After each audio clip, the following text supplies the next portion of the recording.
Bonjour, chers étudiants. La dernière fois, nous avons vu la différence entre les phrases simples et les phrases complexes. Aujourd'hui, nous allons aborder la phrase relative, ou plus exactement la subordonnée relative, qui fait partie justement des phrases non pas simples mais complexes. En effet, la phrase relative est formée non pas d'une seule proposition, mais au moins de deux propositions. Traditionnellement, on dit que la fonction de la relative est de compléter son antécédent. Mais les choses ne sont pas aussi simples que ça, parce qu'il arrive que la relative n'ait pas d'antécédent, comme nous allons le voir. Commençons par les relatives avec antécédent. Elles fonctionnent comme une sorte d'expansion, c'est-à-dire d'élargissement, pour le groupe nominal. Mais voyons d'abord ce que signifie antécédent. Prenons un exemple. J'adore les films qui font rire. L'antécédent du pronom relatif, c'est les films. Le rôle du pronom relatif est d'éviter de répéter le même mot. Et s'il s'agit des films. Donc le même mot, c'est les films, parce qu'il se répète deux fois. Donc au lieu de le répéter, on remplace par le pronom relatif. J'adore les films, les films font rire. On va dire j'adore les films qui font rire. Il y a des pronoms relatifs bien sûr simples, que, qui, etc. Et des pronoms relatifs composés tels que lequel, laquelle, duquel, à laquelle, etc.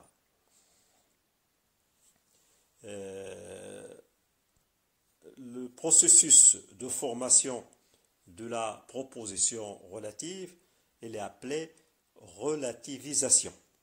C'est le fait d'amalgamer, c'est-à-dire de joindre deux propositions qui ont un point commun. Bien, prenons un autre exemple. Elle n'apprécie pas le cadeau. Ça, c'est la première phrase. Deuxième phrase. Son ami lui a offert un cadeau. Donc, vous avez un et deux phrases simples. On va avoir une même phrase, c'est-à-dire avec ces deux petites phrases, on va pouvoir construire une seule phrase qui comporte une relative. Elle n'apprécie pas le cadeau que son ami lui a offert. Donc voilà, vous avez la subordonnée relative, c'est que son ami lui a offert, pour la délimiter. Et la principale, c'est elle n'apprécie pas le cadeau. Et l'antécédent de que du pronom relatif, c'est cadeau. Comme vous pouvez le constater, la subordonnée relative avec antécédent prend généralement la place de l'adjectif. C'est pour cette raison qu'on l'appelle parfois relative adjective. Bien, la robe rouge, c'est une phrase. On peut avoir la robe qui est rouge appartient à ma voisine par exemple. La robe qui est rouge appartient à ma voisine.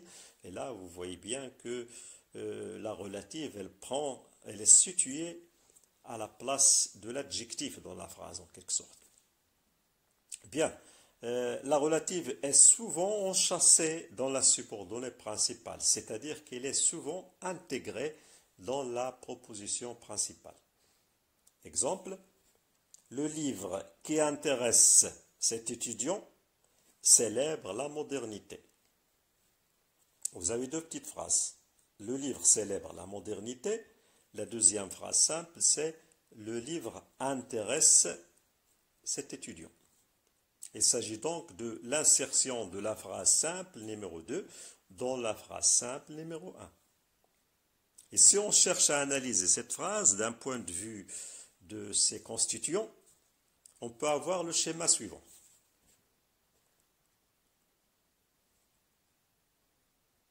Voilà. Prenons cet autre exemple pour mieux comprendre le mécanisme de relativisation. Il m'a présenté un homme, l'homme lui avait sauvé la vie. Dans un, homme est complément d'objet direct. Dans deux, homme qui est remplacé par le pronom relatif devient sujet. Il m'a présenté l'homme qui lui avait sauvé la vie. Il m'a présenté l'homme qui lui avait sauvé la vie. Qui est antécédent de homme qui est complément d'objet direct dans la proposition principale et qui devient sujet dans la proposition ou bien dans la subordonnée relative. Comme vous pouvez le constater bien sûr dans ce schéma. Bien, il ne faut pas confondre la fonction de la relative donc avec la subordonnée relative tout entière, avec la fonction du pronom relatif. Bien, je m'explique. Dans ce dernier exemple, par exemple, qu'on vient d'évoquer, nous avons dit que la fonction du pronom relatif seul dans la subordonnée, c'est la fonction sujet, qui lui a sauvé la vie, qui lui a sauvé la vie. Alors que la fonction de la subordonnée relative, c'est complément du nom, homme. Voilà donc concernant la relative et l'antécédent. Seulement, il ne faut pas oublier qu'il existe des relatifs sans antécédent. On les trouve surtout dans les proverbes. Pas seulement dans les proverbes, mais surtout. Exemple, lorsque vous dites « qui vivra verra ». Lorsque vous dites « rira bien, qui rira le dernier ». Ce sont des proverbes, et là vous avez des relatifs. Il n'y a pas d'antécédent. On le suppose tout simplement, il est absent. Donc on voit que le pronom relatif ici ne prend pas la place de l'adjectif, comme dans les précédentes. Il prend la place du nom. Et comme vous le voyez effectivement dans le schéma, dans ce schéma, le pronom relatif est à la place du nom qui est sujet. Il est donc placé au début. Il peut arriver que la fonction des pronoms relatifs soit celle d'un complément d'objet direct. Exemple, j'aime qui tu aimes. J'aime qui tu aimes. Là, il s'agit toujours d'une relative sans antécédent. Mais dans ce cas, il va changer de place dans la représentation graphique. Sa place à droite, qui n'est pas naturelle mais théorique, nous permet de bien voir qu'il est cette fois un complément d'objet direct, alors qu'il était sujet dans la phrase précédente. Et là, bien sûr, je vous renvoie au cours pour mieux comprendre les différentes fonctions que peut avoir le pronom relatif dans ce genre de relatifs, c'est-à-dire dans les relatifs, surtout dans les relatifs substantifs, dans ce genre de relatifs sans antécédent. Au niveau des relatifs avec antécédent, il n'y a pas vraiment de problème parce que généralement, elles sont presque toujours, elles sont compléments de nom ou de pronom. Bien. Au niveau de la subordonnée relative sans antécédent, il peut tout à fait avoir plusieurs fonctions, puisqu'il remplace le nom. Si vous dites par exemple qui vivra verra, là c'est la fonction sujet. Lorsque vous dites je parle à qui je veux, ou bien à qui me plaît, etc., c'est la fonction complément d'objet indirect. Lorsque vous dites interroger qui vous voulez, c'est la fonction complément d'objet direct. Lorsque vous dites gérer où tu voudras, c'est complément circonstanciel, etc. Tout ça, vous le trouverez bien sûr dans le cours. Donc voilà, on sait maintenant qu'il existe des relatifs sans antécédent, ce qu'on appelle les relatifs substantifs, et des relatifs avec antécédent, c'est-à-dire les relatifs adjectifs. Revenons justement aux relatifs adjectifs, c'est-à-dire relatifs avec antécédent. Nous remarquons qu'elles peuvent être de deux sortes, déterminatives et explicatives. Pour ce qui est du premier cas, elles servent à déterminer l'antécédent. Il serait donc impossible de les supprimer. Les étudiants, par exemple, les étudiants qui ont fait beaucoup d'efforts ont eu une très bonne note. Donc les étudiants qui ont fait beaucoup d'efforts ont eu une très bonne note. Là, il s'agit d'une relative déterminative. On l'appelle aussi restrictive parce qu'elle restreint le sens de la phrase. Autrement dit, ici, il s'agit des étudiants qui ont fait beaucoup d'efforts. Il ne s'agit pas de tous les étudiants. Il s'agit uniquement de ceux qui ont bien préparé. Bien entendu, si on rajoute des virgules, le sens changerait et la relative deviendrait explicative. On aura donc les étudiants ont eu une très bonne note, c'est-à-dire les étudiants, virgule, qui ont fait beaucoup d'efforts, ont eu une très bonne note. Ici, ça sous-entend que les étudiants ont réussi parce qu'ils ont tous fait des efforts.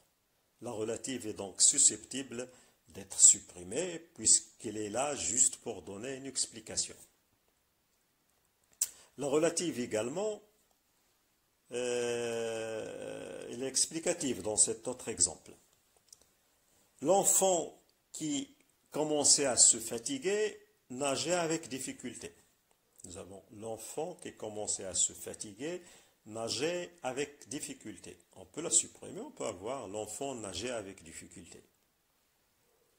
Ça va? Donc elle est ici, dans cette phrase, elle est explicative. Alors qu'elle est déterminative dans d'autres exemples. Exemple, le professeur souligne en rouge les erreurs de français qu'il juge inexcusables. Donc je répète la phrase, le professeur souligne en rouge les erreurs de français qu'il juge inexcusables. À votre avis, est-ce que c'est une relative explicative ou déterminative? Donc nous avons dit qu'il s'agit d'une relative déterminative. Et le sens, c'est le professeur souligne en rouge uniquement les erreurs qu'il juge inexcusables, pas toutes les erreurs. Et si on supprime la relative, on comprendra en revanche qu'il souligne en rouge toutes les erreurs de français. D'accord? Bien. Le mode maintenant, au niveau du mode, vous savez que dans le mode, il y a l'indicatif ou bien le subjonctif. Le conditionnel, mais actuellement, on le classe parmi l'indicatif. Concernant la relative substantive, au niveau du mode, bien sûr, la relative substantive, c'est-à-dire qu'il n'a pas d'antécédent, le mode est généralement l'indicatif. Là, il n'y a pas de problème. Mais pour ce qui est de la relative adjective, c'est également, bien sûr, l'indicatif qu'on trouve souvent, mais il arrive que le subjonctif s'impose, surtout lorsque la relative se trouve après un superlatif. Exemple, le premier, le seul, le plus, etc.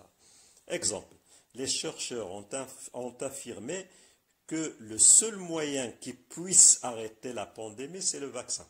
Là, vous voyez qu'il s'agit d'un verbe qu'on a mis au subjonctif. Pourquoi? Parce qu'il y a le seul. Et pour plus de détails, vous verrez dans le cours avec des exemples, etc. Bien, juste une remarque avant de terminer. Faites attention à l'emploi de certains pronoms relatifs et évitez, lorsque vous écrivez, surtout la redondance, ce qu'on appelle la redondance. Je m'explique.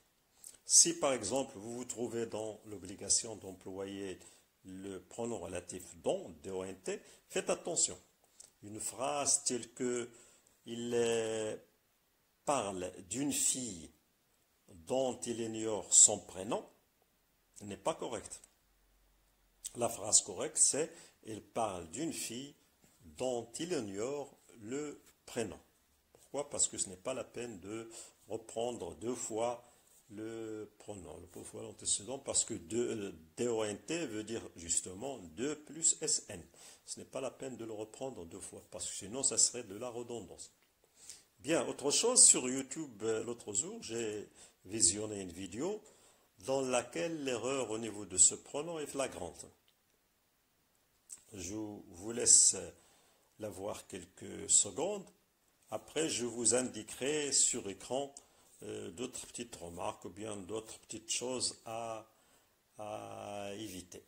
Voilà, je vous remercie et à la prochaine, Inch'Allah. لازم كي نحيها تقعد عندها معنى، تقعد الغاز اون فراز سونسي. اذا ما قعدتش عندها معنى الوغ هنا راهي تولي حاجه واحده اخرى. الوغ les livres que les couvertures sont rouges ne sont pas vraiment chers. شوفوا كان نحيوها les livres ne sont pas vraiment chers. est-ce que ولات فراز عندها معنى ولا ما عندها معنى؟ الوغ هذه نقولوا لها l'explicative، يعني ما